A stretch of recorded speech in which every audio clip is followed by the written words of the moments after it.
This is Support is Sexy, episode 521, with media and communications coach, Katrina Cravy. Welcome to Support is Sexy. I'm your host, Elayne Fluker, entrepreneur, author, and founder of Chic Rebellion Media. 5 days a week, Monday through Friday, I bring you inspiring women entrepreneurs who share their wins and lessons to help you take your business to the next level.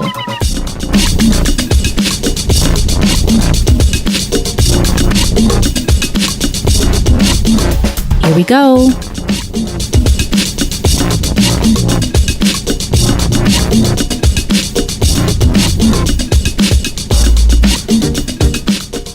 Hi, everyone. Welcome to a new episode of Support is Sexy. I'm happy to have you here. It just would not be the same without you.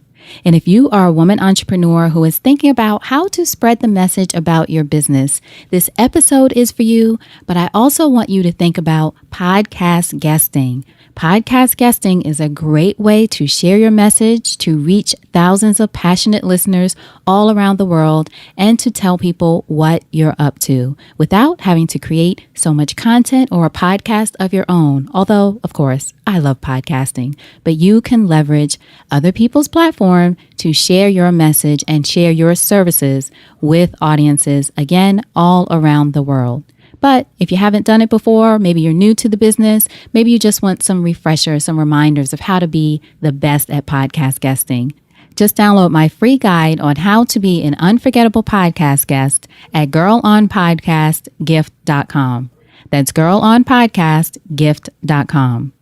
Now, in this episode, we have a media coach. So still going into the vein of making sure we find ways for you to share your message most effectively. And we have Katrina Cravy, who has worked in media for 20 plus years, is a media coach and an Emmy-award-winning TV personality. So she has worked in broadcast journalism, and now she coaches and supports her clients with delivering their message powerfully in a way that she says, which I love, wrapping your message in a bow. So we talk about how do you do that and how can you leverage your local news station and local TV stations, some things that we don't think about. How can you leverage your local community to not only deliver your message, but to get more feedback on your business?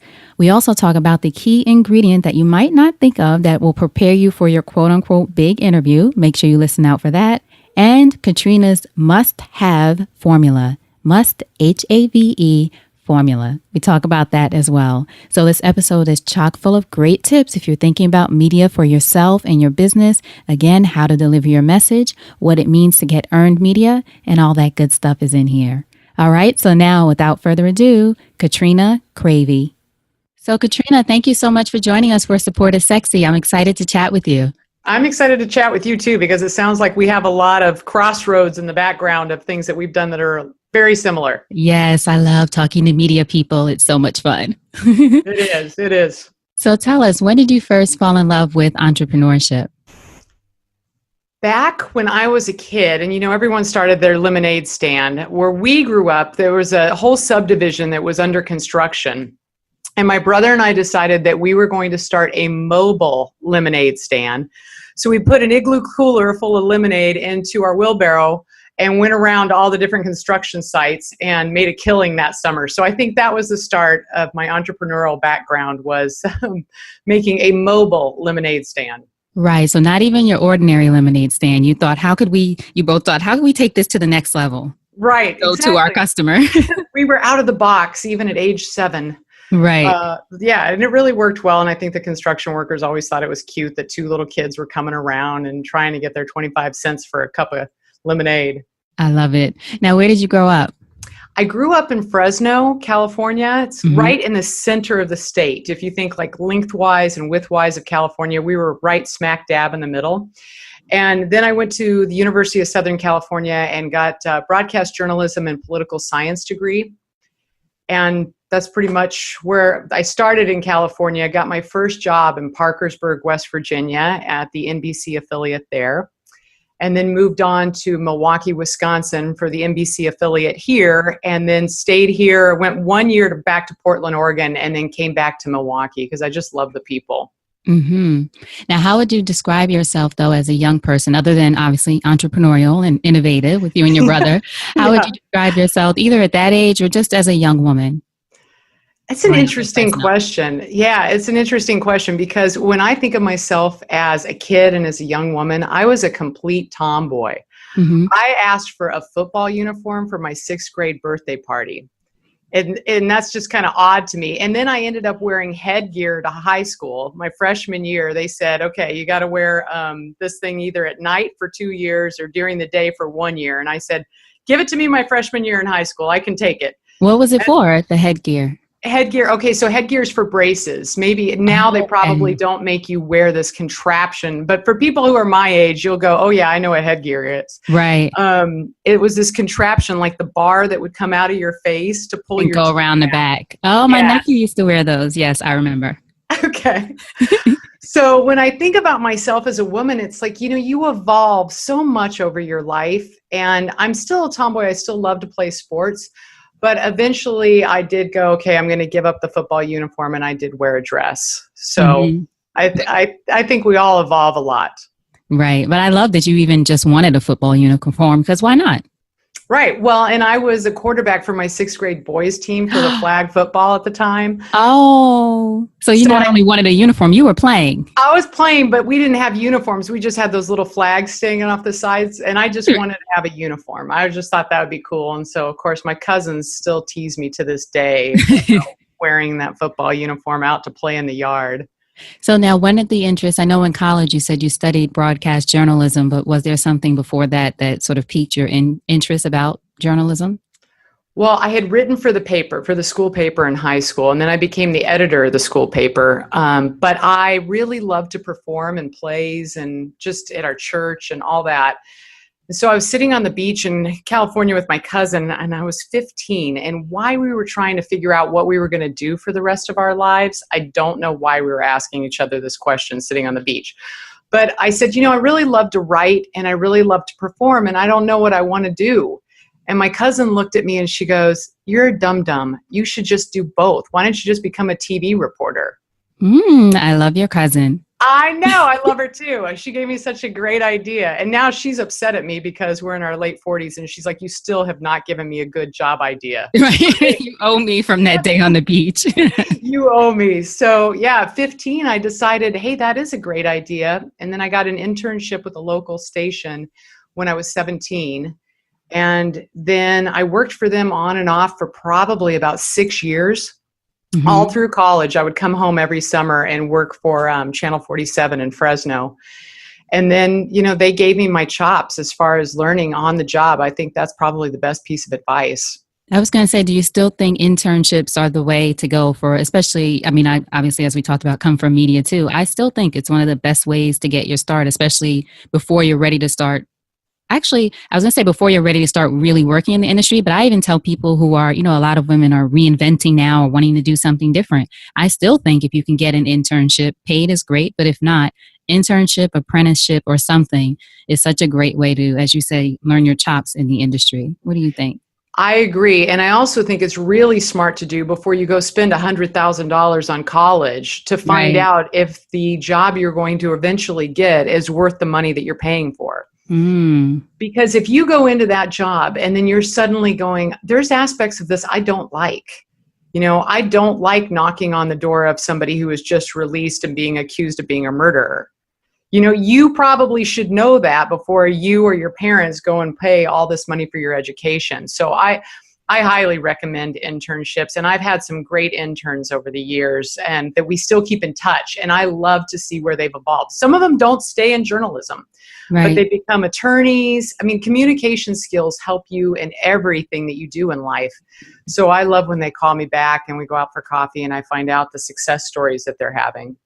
And also, would you say, especially for being on air, on camera with journalism, knowing that you'll likely have to move from city to city as you did, that's another thing I think people think I'm going to go into it and go right into the big market, whereas you usually have to bounce around a lot.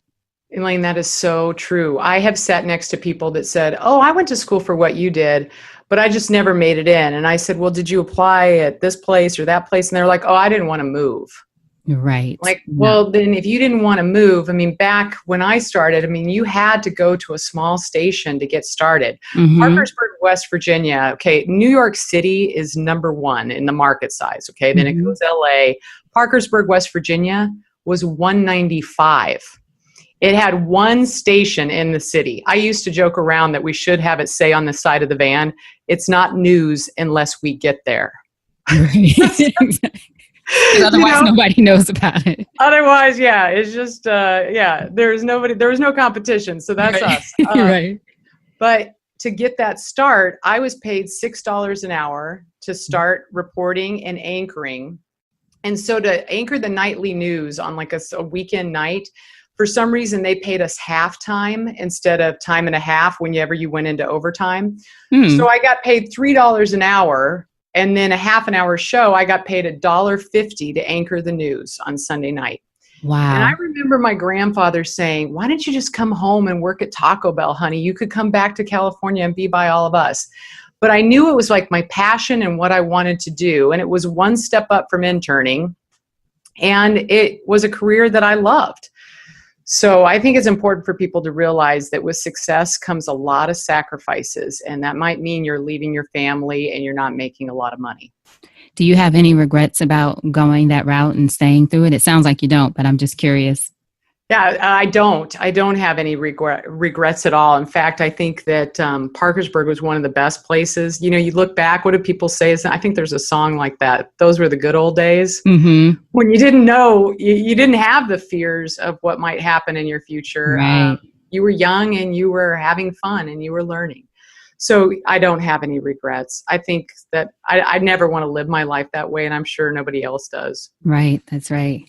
So now you're an Emmy-award-winning TV personality, and you worked in the industry for 20 years. Did I read that right? Yep, 20 years. 20 I've done years. 20 years at 3 different network affiliates across the country. And now you've moved into helping other people, I should say, share their message through communications and media as a coach for you, and helping to, I love this phrasing that I saw on your website, wrap your message in a bow. Yeah, you do have to wrap it up in a bow. I think my biggest thing for all the years that I was in the media, and I was an investigative reporter, I was a consumer reporter that got you cash back, you know, if you've ever been wronged. Mm-hmm. I was the main anchor at night. I had 2 talk shows that I helped launch. And on all those things, everyone always asked me that one question, which was, how do I get on your show, or how do I become an expert in one of your stories? Mm-hmm. And that's really where I launched my business, because so many people were asking me that. I was asked to speak to an entrepreneur group, and I answered that question. And I was talking about wrapping up your story in a bow and what you really need to do to attract the media. And 30 people stayed after to talk to me about this. And one of the directors on the board of the Better Business Bureau came over and said to me, you're sitting on a mountain of information and you have got to start writing this down. Because I think the thing that people don't realize about wrapping up your message in a bow is your message is really not about you. It's really about what the media needs to use you for their audience. It's really about their audience. People will say, you know, well, we have a 40-year anniversary coming up of our company. And I hate to go, okay, but why do I care? Why do I care? I used to have editors at magazines say that all the time. It used to break your heart, but you're like, yeah, I guess I do need to figure out why you should care. Right. That's exactly it. You've got to figure out why you should care. And in those 40 years, I'm sure you've learned something that you could teach our audience. Which is a good point. It's how you present that. Yes, you had the 40-year anniversary, but as you just stated, but what is it that we can learn from that, or from that journey? Is there something in that we can learn from it? Right. And is there something that is a universal message that all the viewers will want to know, or all the listeners, or all the readers? I mean, this works for, and like, you know, having worked at all the magazines that you've worked at, why do we care? And do you know enough about my audience? Do you know enough about women 25 to 54 years old and what they're really asking me for, and what's driving our numbers? I mean, what research have you done on the media that you're trying to attract? And that will really help people wrap up their message. Right. One of the things I want to make sure everyone catches, Katrina, is that you mentioned even before this that you went to some speaking engagements and you just looked at how people, or you noticed the kinds of questions people were asking you again and again. And from that, you took action to write things down, because I know you have a book, and you also took action to create a business from this. So for all the women listening, mostly women entrepreneurs who are either just starting their business, or they're women who, as I mentioned, who are reinventing and starting as entrepreneurs. Think about the questions that people ask you again and again. Sometimes people are like, I don't know what kind of business to start. I don't know what to do. I don't know what I'm good at even. Sometimes we've been doing things for so many years, you don't realize, like you're sitting on so much information, right? So I didn't realize it. Yeah, I want people to catch that.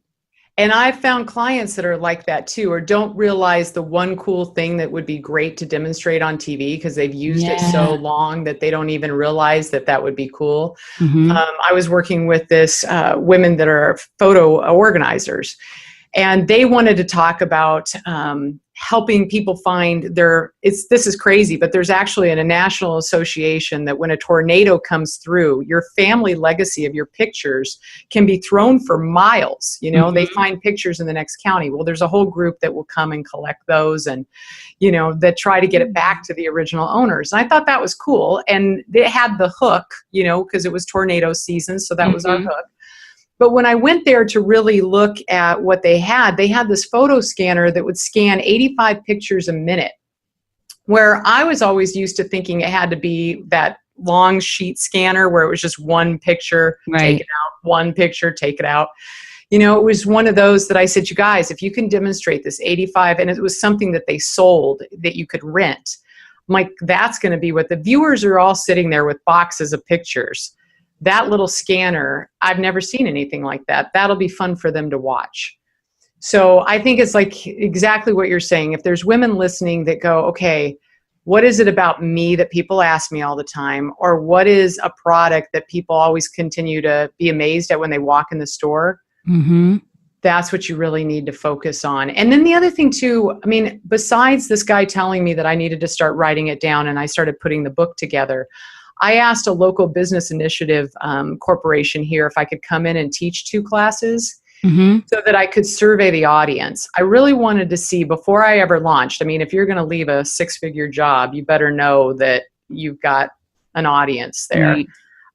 But I surveyed them and I asked them really pointed questions about what topics they really wanted me to cover, what they thought would be a good price point, things like that. So I would really encourage people to do the research before you go. I've talked to quite a few people, probably just like you have, that are like, well, I don't really know what to do, but I'm going to just start this.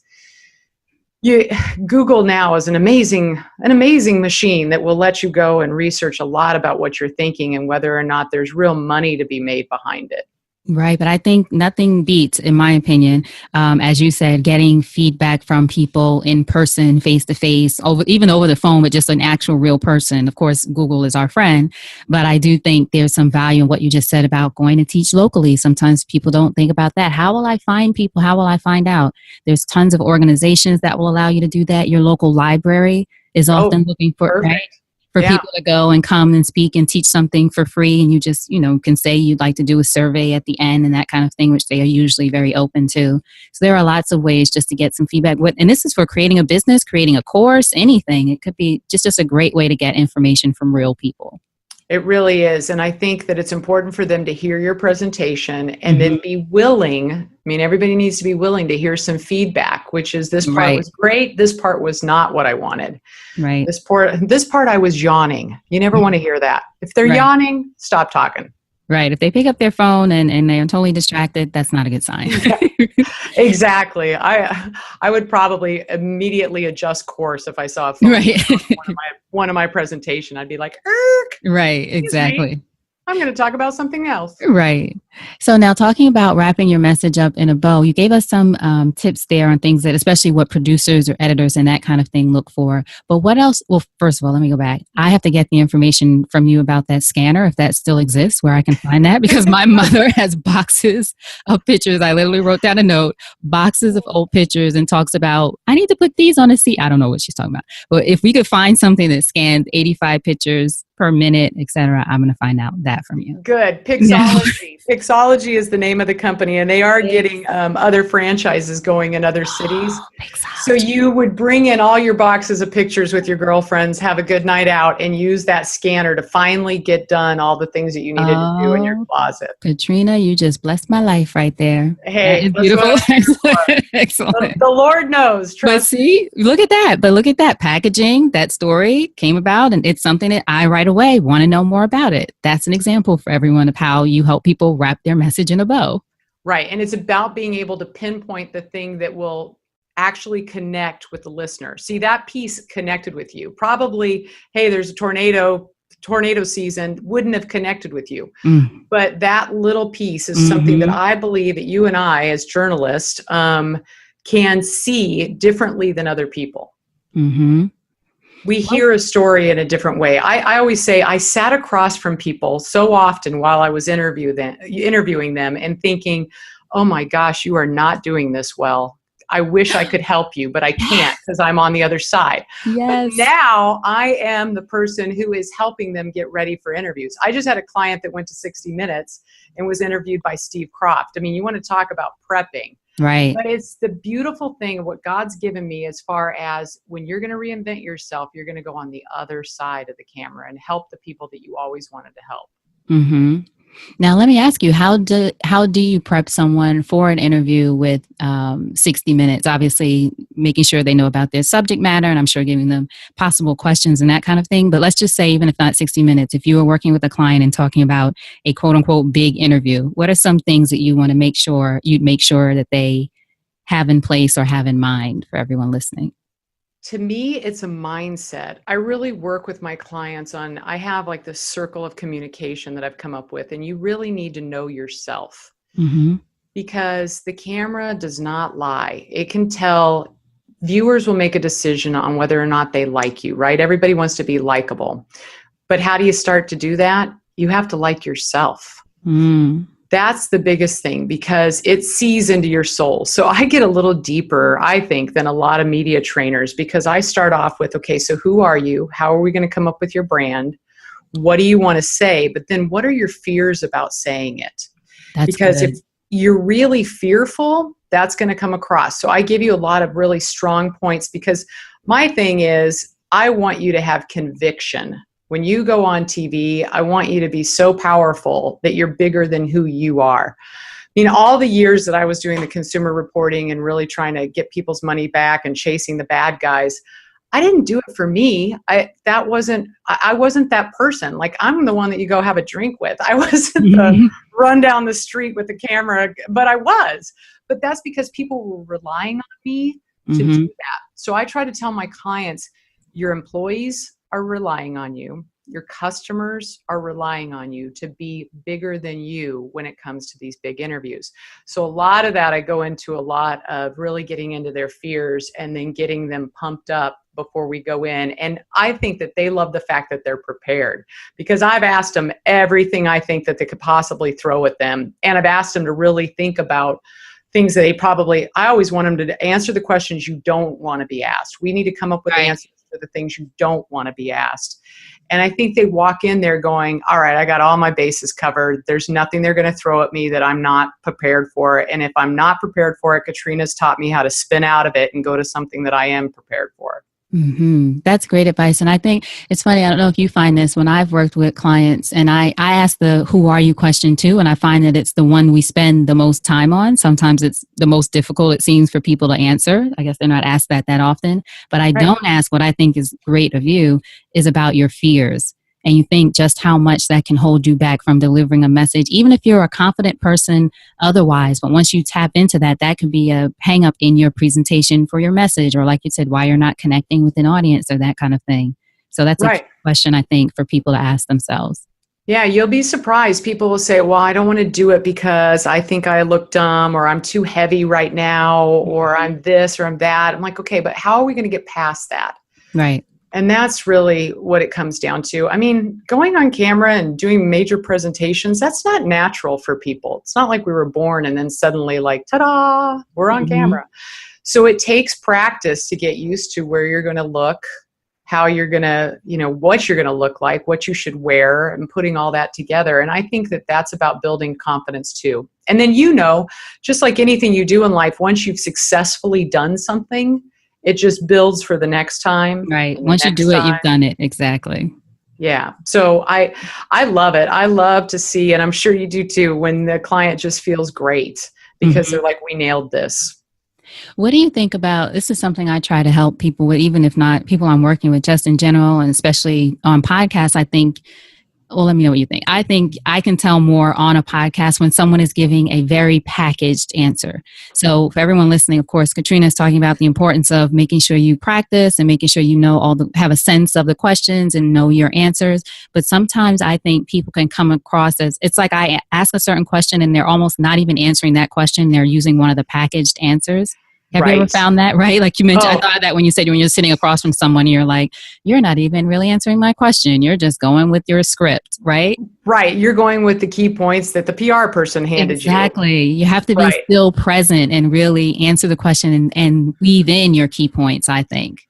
Be a person. Be human. I want you to be a robot. A real person. I know that sounds crazy, but I want you to be a real person. Well, and something that I read that you and I definitely agree on is writing your key points in your own handwriting. Yes. So often PR people, and especially when I was sitting in the studio and I would watch them walk in with their clients, they would hand them a sheet of paper that, of course, they've already gone over in the car, but it was just all typed out. But the client themselves had never put the pieces together in their own head. And there's something about, and I forget the study, where when you put it in your own writing, it goes right directly into your brain. And I used to have these little cue cards for the talk show when I had a guest come out that I would, of course, have done all the research on them. And I would write it all down on these little cards. And then I was supposed to take them out to the studio. Well, then I would, of course, always forget. And to bring them out there. And if we didn't have an intern to run back, I was just like, oh, well, never mind. It'll be fine. And the reason it was fine is because it was my handwriting and it was still in my brain. Right. I could see the card. I could see it myself. So I always make the clients write down 3 key words of the answers of what we wanted, the key points we want to get out there. And then I think that they always know it in their own heart. And I don't let them have notes when they come on the studio. I just think it makes it look like, and then they can look down and it's just not good. So I'm like, you know it. You honestly know this stuff. What do you think about providing questions beforehand? This is something that I never did with magazines when I was a writer, or as a writer, I never do. But with podcasts, I find because some people are at different stages, obviously you're a professional, but people are at different stages of their journey as being interviewed. So some people want questions, some people don't. What do you think about that? Because I think sometimes that can lead, I ask because that can sometimes lead to packaged answers too. Completely packaged answers. And I, as a journalist in the past, would not have ever sent my questions. Of course, as an investigative reporter, I'm never going to send my questions out. So PR people and others can ask for the questions, and that's fine. And questions are helpful. And I think for podcasts, I think having the questions makes for a better conversation, as long as they remember it's a conversation. Right. And not to try to say these are topics, right? Because I always go ask different questions, right? Never go by the script. Right. This is good, helpful for me. Thank you for this coaching session. Hey, no problem. I've got a lot of years doing it, but I think, like you said, it's on their journey. If they're not a big speaker and they haven't done it a lot, do something that will if you're going to interview somebody, make them comfortable. Right. Exactly. Excellent. Now, what would you say is the primary misconception people have about quote unquote earned media? Well, first tell us what that means, earned media. And then are there any misconceptions you find a lot of us have about it? I've got a funny story about earned media because I was in the media and I had never heard this term before. So when I wrote the book about how to get free publicity, people were like, oh, you mean earned media?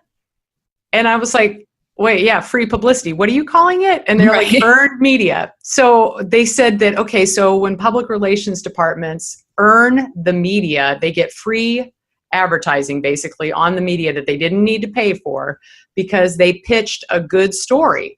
I'm like, we called it pitching a good story. That was Right. it. You know, my girlfriends and I was like, you guys, they called us earned media. Did you know they were earning us? It's like, no, we didn't. So earned media is just simply when you put together a good story idea and you pitch it to the right producer at the right time, and you get chosen to be on the show, and you do not need to pay for the coverage. I think the biggest misconception about earned media is that you have to earn it. It's not easy. You've got to earn the media. And that means coming up with, I have a formula, the must-have formula to get on TV. And the hook, H is for the hook. A is for the audience benefit. There's got to be a benefit for the audience. V is visual. It has got to be visual, something that the media and viewers would love to see on television, even in newspapers. Now, a lot of local newspapers are asking for your pictures or if you have any video content to play online.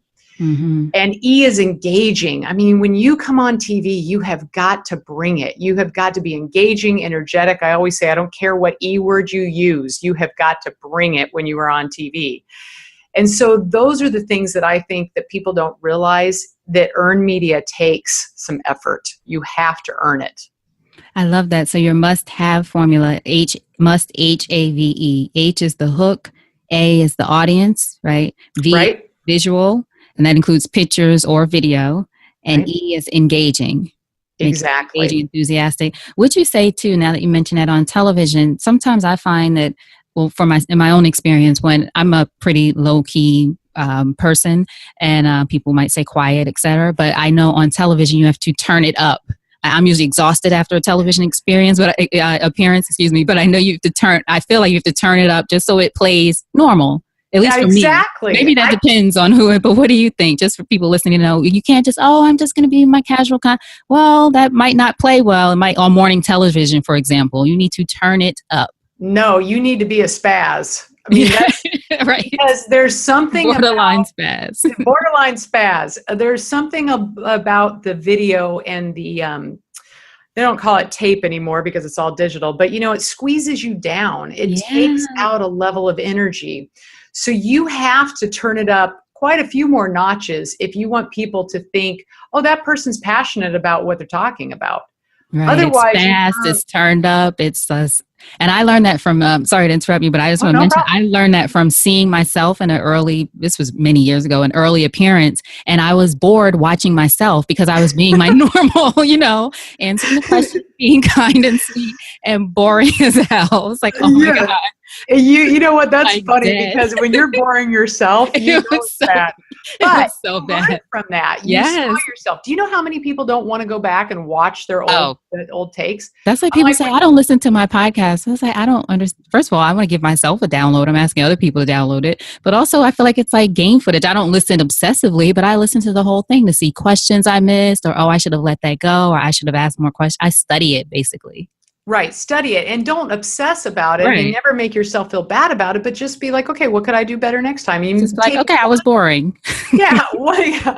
I'm sure you weren't, because if anyone's ever gone to your website, so boring. You don't look boring. You look awesome. I think if everybody watched and at least wrote down like 2 things I'm going to do next time. Yeah. So don't think, what did I do wrong? Come up with the positive spin around of, what am I going to do next time? Right. And write it as a positive and not as a negative. That's great. Now, why do you think the press releases are dead? I saw that somewhere. I wanted to know why. Press releases are dead. Because the media, we get so many of them. It is basically announcing, I have sent this to every one of your competitors. So whether you want to look at it or not, it's up to you. And when you get 100 emails a day and you see a press release that's got what they call like the skin around it, where, you can tell it's just a press release, I delete. We play the delete game. Like, how many emails do you think I can delete in the next hour? And that's not good. So what you really need to do is personalize your pitch, learn a little bit about each company or whoever you're sending it to, each media outlet.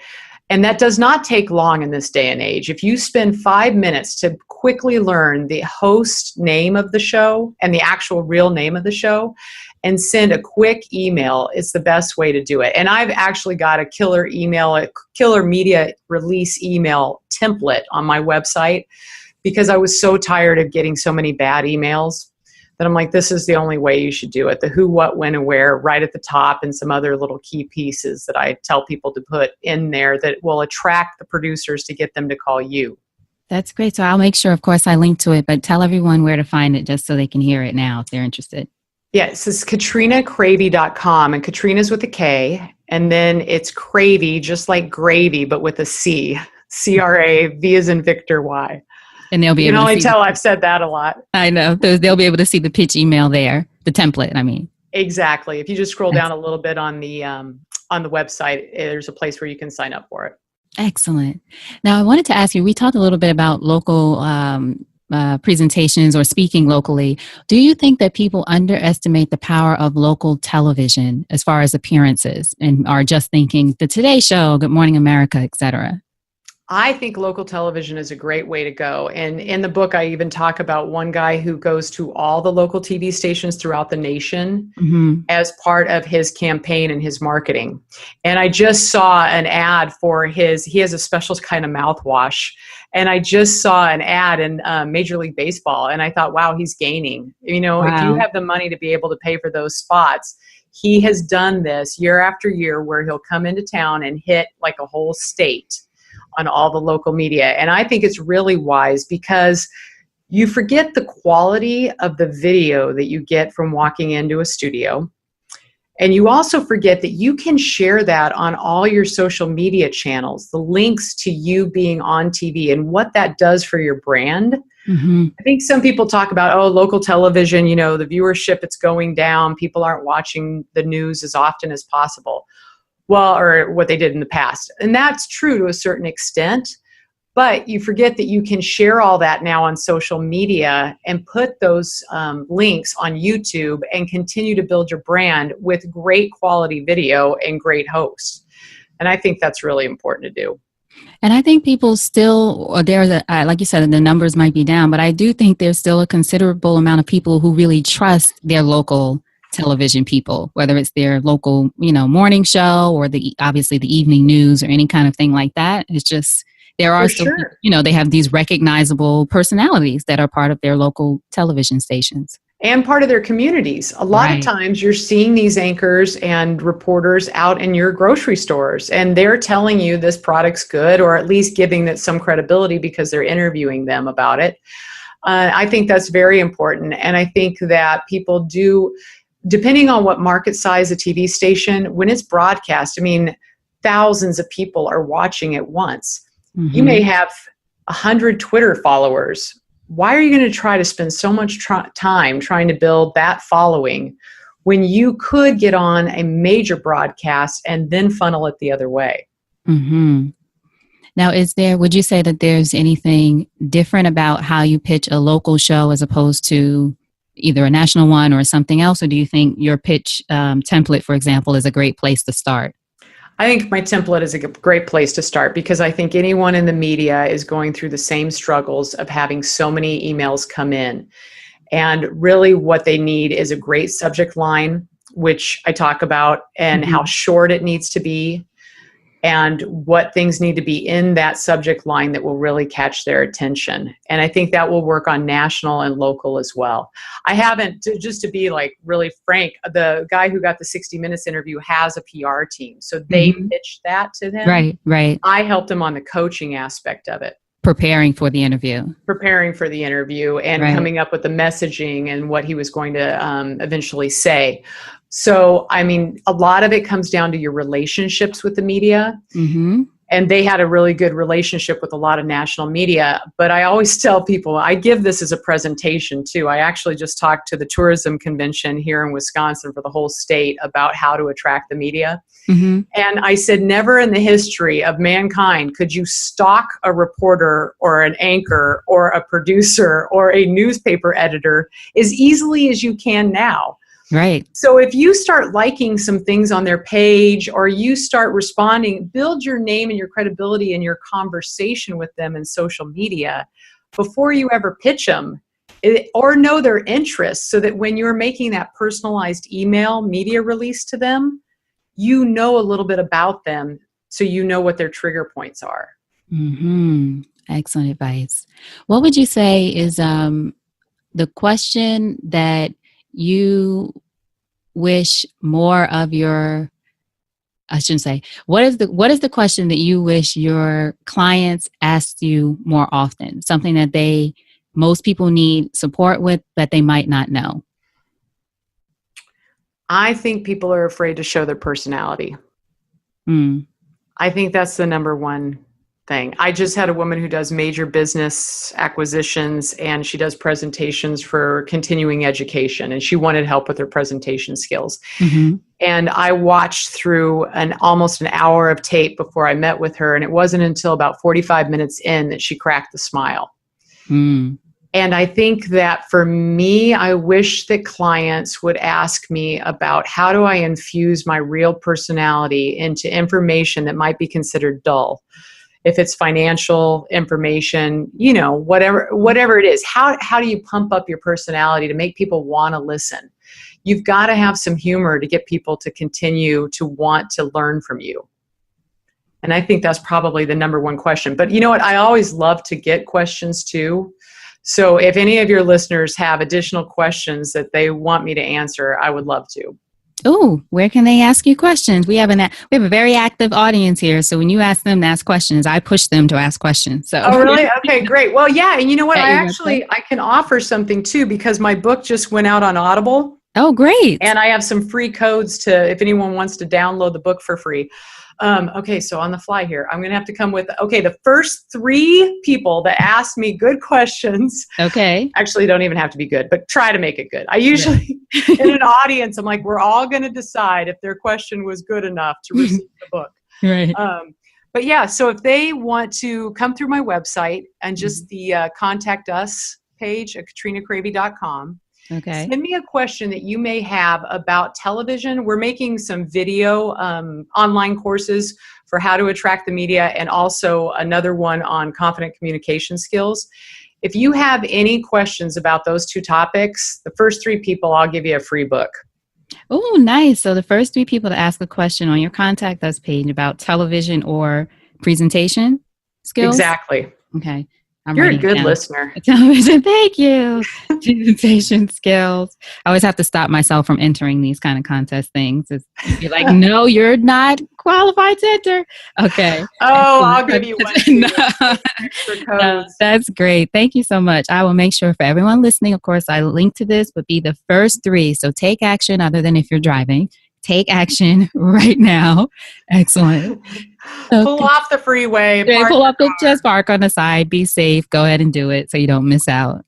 So, Katrina, in closing, if you think of your life and career and you had the chance to thank only one person whose support was critical to you personally or professionally, who would that be and what would you say? Whoa, that's big. My first thought is God. I would have to thank him, and just for the fact of giving me the ability to learn. I think that's probably the biggest thing. Gosh, on a personal level, I would probably say my mother, if it wasn't for the fact that I was giving my first talk and I didn't want to do it. And I said, I'm not going to get up there. I don't want to get up there in front of everybody. And she said, if you don't get up there, I'm going to spank you in front of everybody. Oh.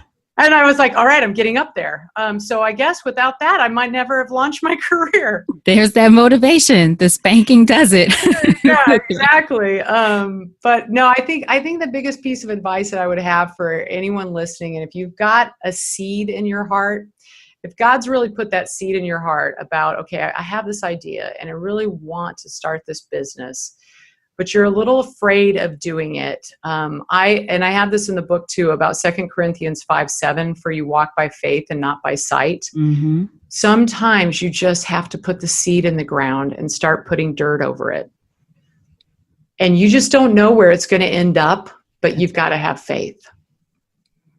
Perfect. Katrina, thank you so much. And everyone, again, I will have links to everything that Katrina mentioned here, katrinacravy.com. We will make sure we reach out. I appreciate you. Thank you, Katrina. No problem. I appreciate you too. This was fun.